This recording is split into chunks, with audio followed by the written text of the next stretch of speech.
Hello, അപ്പോൾ എല്ലാവർക്കും പുതിയൊരു ദിവസത്തേക്ക് സ്വാഗതം. അപ്പോൾ ഇന്നത്തെ പരിപാടി എന്താണെന്ന് വെച്ചാൽ ഞാൻ മഞ്ഞൾ പൊടിക്കുന്നുണ്ട്. ഇത് വെറും മഞ്ഞളല്ല, ഞാൻ തന്നെ കൃഷി ചെയ്തുണ്ടാക്കിയ നല്ല നാടൻ മഞ്ഞളാണ്.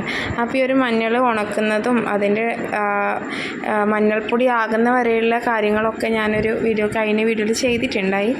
അപ്പോൾ ഈ ഒരു മഞ്ഞൾ എൻ്റെ വീട്ടിലുണ്ടായതാണ്. അപ്പോൾ കുറച്ചേ ഉണ്ടായിട്ടുള്ളൂ. ഞാനപ്പോൾ അത് നന്നായിട്ട് ഉണക്കി മിക്സിയിൽ തന്നെ പൊടിച്ചെടുത്ത്, നിങ്ങൾ കണ്ടല്ലേ, പൊടിച്ച് ഫസ്റ്റ് ട്രിപ്പ് പൊടിച്ച് വന്നിട്ടുണ്ട്.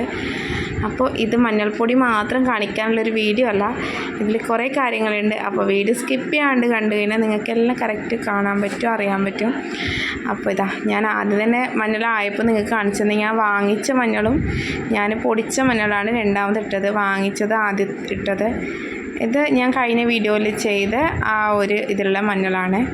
അപ്പോൾ അങ്ങനെ 3 ടൈപ്പ് മഞ്ഞളുണ്ട്. അപ്പോൾ അത് രണ്ടാമതിട്ട് 2 മഞ്ഞളും നാടൻ മഞ്ഞളാണ്, നമ്മളെ വീട്ടിൽ തന്നെ ഉണ്ടായതാണ്. ഒന്ന് മില്ലിൽ പൊടിച്ച് ഒന്ന് മിക്സിയിൽ പൊടിച്ചുള്ള വ്യത്യാസമേ ഉള്ളൂ. പിന്നെ നമ്മൾ കടയിൽ നിന്ന് വാങ്ങിച്ച് പൊടിപ്പിച്ച മഞ്ഞളാണ് ഈ കാണുന്നത്. അപ്പോൾ നല്ല വ്യത്യാസമുണ്ട്, കണ്ട. കടയിൽ നിന്ന് വാങ്ങിക്കുന്ന മഞ്ഞളിൽ ശരിക്കും അതിൻ്റെ ഒരു സ്മെല്ലും അതിൻ്റെ ഒരു ടേസ്റ്റും ഭയങ്കര വ്യത്യാസമുണ്ട്. അപ്പോൾ നമ്മൾ കരുതും മഞ്ഞൾപ്പൊടിനെക്കാട്ടിയും നല്ലത് നമ്മൾ വാങ്ങിച്ച് പൊടിപ്പിക്കുന്നല്ലേ. പക്ഷെ വാങ്ങിച്ച് പൊടിപ്പിക്കുന്നതിനെക്കാട്ടി എത്രയോ നല്ലത് നമ്മൾ തന്നെ ഉണ്ടാക്കിയിട്ട് പൊടിച്ചെടുക്കുന്നത്. അപ്പോൾ അടുത്ത പരിപാടി ഞാൻ സോപ്പ് ബേസ് വാങ്ങിയിട്ടുണ്ട് ഓൺലൈനിൽ, ആമസോണിലാട്ടോ വാങ്ങിച്ചിട്ടുള്ളത്. ഇത് വെച്ചൊരു സോപ്പ് ഉണ്ടാക്കലാണ് ലക്ഷ്യം. അപ്പോൾ നമ്മൾ തന്നെ ആക്കിയ നല്ല മഞ്ഞൾപ്പൊടിയിൽ ഒരു സോപ്പും പിന്നെ നാടൻ ചേരുവകളൊക്കെ ഇട്ടിട്ട് മറ്റൊരു സോപ്പും കൂടിയാണ് ചെയ്യുന്നത്. അപ്പോൾ നമുക്ക് സോപ്പ് ഉണ്ടാക്കിയിട്ട് വരാം. അപ്പോൾ സോപ്പ് ഉണ്ടാക്കാൻ വേണ്ടിയിട്ട് ആദ്യം തന്നെ ഞാൻ സോപ്പ് ബേസ് ഒന്ന് തിളപ്പിച്ചെടുക്കട്ടെ കേട്ടോ. അതൊന്ന് അലിയിച്ചെടുത്തിട്ട് അപ്പോഴത്തേക്കും നമുക്ക് ബാക്കിയുള്ള ഐറ്റംസൊക്കെ റെഡിയാക്കാം. അപ്പോൾ ആ ഒരു ടൈം കൊണ്ട് ഞാൻ ഈ മഞ്ഞളൊന്ന് ഫുള്ളായിട്ട് പൊടിച്ച് മാറ്റി വെക്കട്ടെ. ഇതിപ്പോൾ എന്ന് വെച്ചാൽ നമുക്ക് മക്കൾക്കെല്ലാം പാലിലൊക്കെ ഇട്ട് കൊടുത്തു കഴിഞ്ഞാൽ നല്ലതാണ്. നമ്മൾ കഫക്കെട്ട് ഉണ്ടാവില്ല. പിന്നെ നല്ല തന്നെ മഞ്ഞളായതുകൊണ്ട് നമുക്കിത് അവർക്ക് കൊടുക്കാനുള്ള പേടിയും വേണ്ട, ധൈര്യമായിട്ട് കൊടുക്കാം. പിന്നെ ഒരു കാര്യം, നമ്മൾ ഈ ഒരു മാസം ഈ ഒരു ടൈമാണ് നമ്മൾ മഞ്ഞൾ കൃഷിക്ക് ഏറ്റവും അനുയോജ്യ സമയം. ഈ ഒരു സമയം നമ്മൾ മഞ്ഞളൊക്കെ വിത്തിട്ട് നല്ല വളമൊക്കെ ചാക്കിൽ നിറച്ച് ഇലകളും മണ്ണൊക്കെ നിറച്ച് വെച്ച് അതിന് ശേഷം വിത്തിടുക. പിന്നെ അതൊന്ന് റെഡിയായി വന്ന ശേഷം കുറച്ച് ദിവസം കഴിയുമ്പോൾ ഒരു ചാക്കിൽ 1 വീതം വെച്ചാൽ തന്നെ നന്നായിട്ട് ഇറങ്ങുന്നുണ്ട്. വളം പോലെ ഇരിക്കും അതിൻ്റെ തിരിച്ച് നമുക്ക് കിട്ടുന്ന ഒരു പ്രതിഫലം.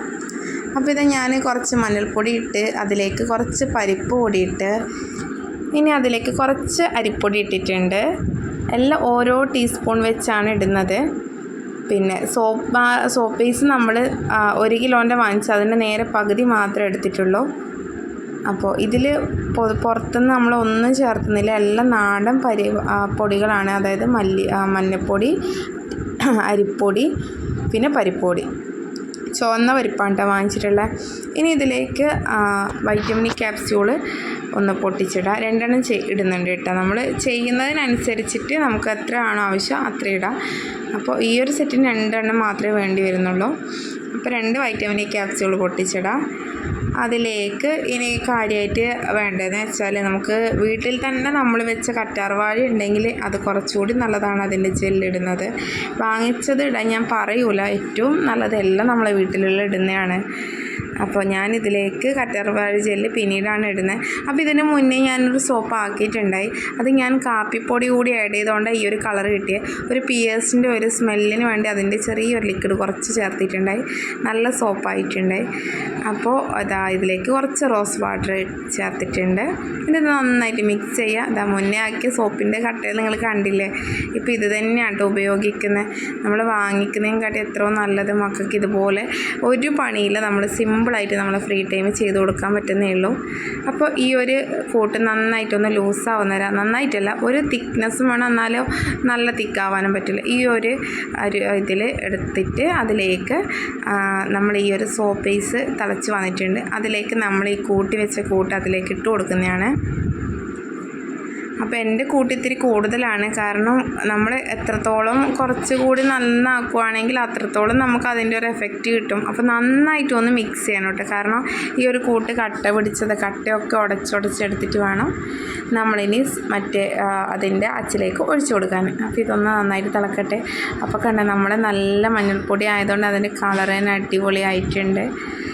അപ്പോൾ ഇനിയിപ്പോൾ നമുക്കിത് ഒന്ന് തണിയാൻ വെക്കാം. ജസ്റ്റ് ഒന്ന് തണിഞ്ഞ ശേഷം നമുക്ക് സോപ്പിൻ്റെ ആ ഒരു അച്ചിലേക്ക് അത് ഒഴിച്ചു കൊടുക്കാം. അപ്പോൾ നന്നായിട്ടൊന്ന് മിക്സ് ആക്കുന്ന കൂടെ തന്നെ അത് ചെറുതായിട്ടൊന്ന് തണിഞ്ഞും വരട്ടെ. അപ്പോൾ അത് റെഡിയാക്കിയിട്ട് അർമോൾ വന്നിട്ടുണ്ട്. ഇനിയിപ്പോൾ ഇതിലേക്ക് ഒഴിച്ച് കഴിഞ്ഞാൽ നമുക്കത് നീക്കി വെക്കാനൊന്നും പറ്റില്ല. അപ്പോൾ എവിടെയാണ് നമ്മൾ സെറ്റാകാൻ വെക്കുന്നത് അവിടെ തന്നെ വെച്ച് ഒഴിക്കുന്ന ഏറ്റവും നല്ലത്. പെട്ടെന്ന് തന്നെ ഒഴിച്ചു കൊടുക്കണം, അല്ലെങ്കിൽ ഇതിൽ തന്നെ അത് കട്ട പിടിച്ച് ആ പാത്രത്തിൽ തന്നെ അത് കട്ടയായിട്ട് വരും. അപ്പോൾ ഇതെനിക്ക് ഒരു 4 സോപ്പാക്കാനേ കിട്ടിയിട്ടുള്ളൂ. അപ്പോൾ കട്ടി കുറച്ചിട്ടാണ് ഞാൻ ഈ സോപ്പ് ഒഴിക്കുന്നത്. കട്ടി കൂട്ടുവാണെങ്കിൽ ശരിക്കും നമുക്ക് 3 സോപ്പിനെ കിട്ടുള്ളൂ. 4 സോപ്പിന് ഒഴിച്ചിട്ടുണ്ട്. ഇനി കുറച്ച് നേരം വെയിറ്റ് ചെയ്യണം. അപ്പോൾ നമ്മളാക്കിയ സോപ്പ് നിങ്ങൾ കണ്ടല്ലേ, അതിൽ ഞാൻ മെയിനായിട്ട് ഇതേ ഇൻഗ്രീഡിയൻസിൻ്റെ കൂടെ തന്നെ മഞ്ഞൾപ്പൊടി കുറച്ചിട്ട് അതിലേക്ക് കാപ്പിപ്പൊടി കുറച്ച് അധികം ഇടുന്നെന്ന് മാത്രമേ ഉള്ളൂ.